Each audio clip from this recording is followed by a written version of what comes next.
Após a multiplicação de pães e peixes, quando o Senhor Jesus alimentou aproximadamente 5.000 homens, houve uma discussão com relação ao que seria o reino de Deus, o reino do Senhor Jesus.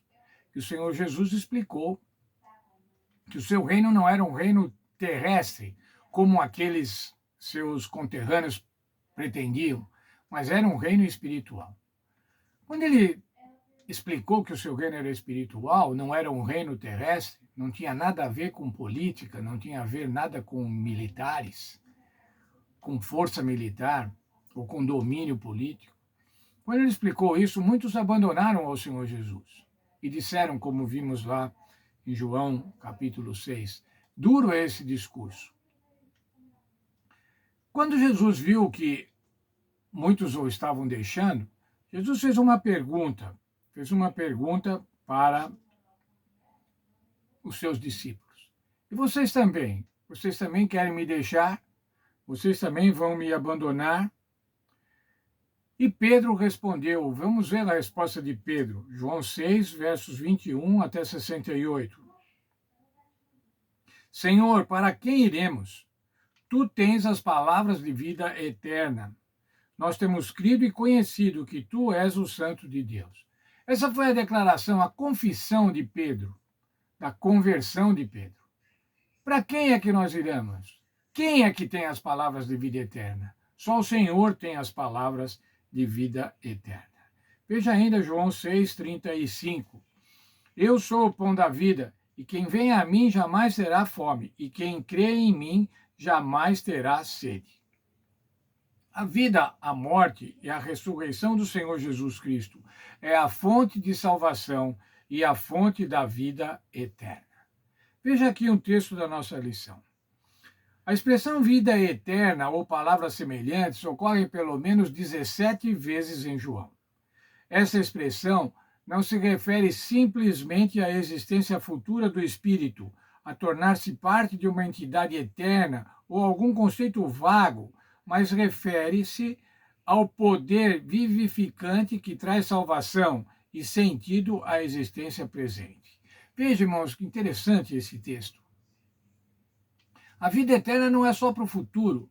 A vida eterna também é para hoje. A vida eterna começa hoje. Bem como a vida que não terá fim que receberemos na volta do Senhor Jesus. Não é somente esse o conceito de vida eterna. A vida que, após a vinda do Senhor Jesus, nós vamos tê-la eternamente.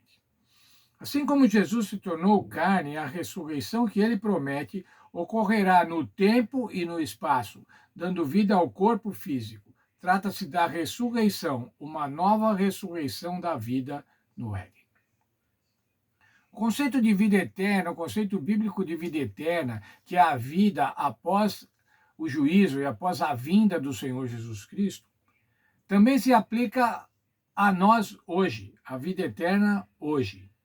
E a vida hoje é uma vida física, uma vida concreta, assim como a vida eterna também será uma vida concreta, uma vida no corpo físico, não uma vida de uma entidade espiritual pela eternidade, mas uma vida física.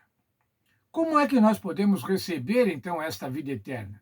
Como que nós podemos receber hoje essa vida eterna? Crendo no Senhor Jesus Cristo. A condição para recebermos a vida eterna é crer no Senhor Jesus Cristo. Vejam esses 3 versos que eu vou ler agora. João 3, versos 15 e 16. Para que todo aquele que nele crê tenha a vida eterna. O que é preciso para ter a vida eterna? Crer no Senhor Jesus Cristo. João 5, 24. Quem ouve a minha palavra e crê naquele que me enviou tem a vida eterna. Veja essa afirmação do Senhor Jesus. Quem ouve a minha palavra e crê naquele que me enviou tem a vida eterna. Não está dizendo vai ter a vida eterna, está dizendo já tem a vida eterna.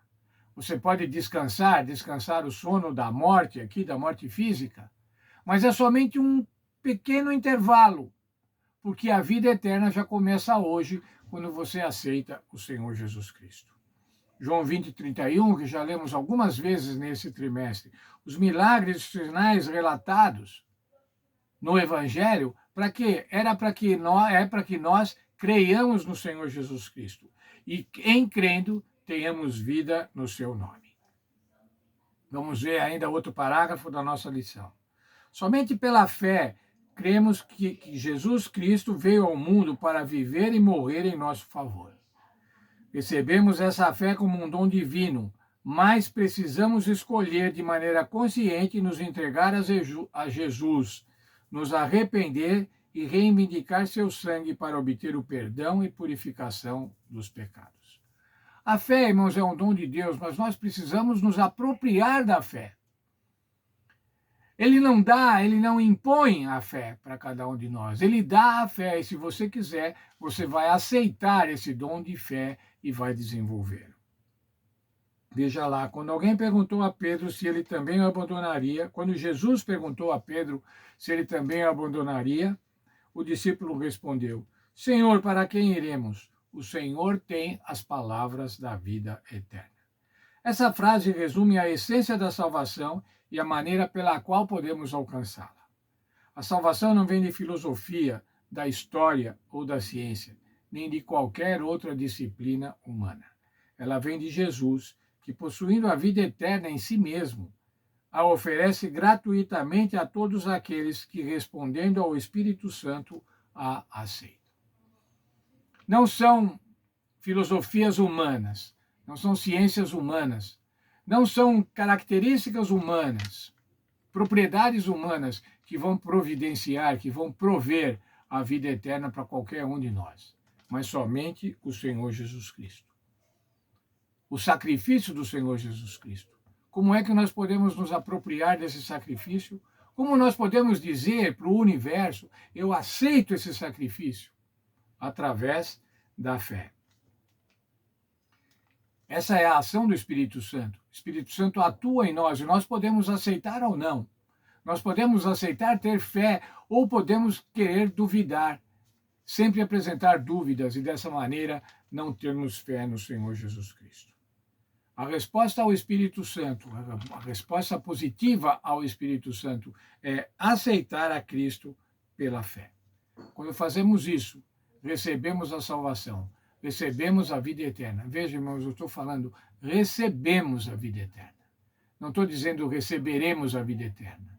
Recebemos a vida eterna hoje. E essa vida eterna vai continuar pela eternidade após a vinda do Senhor Jesus Cristo.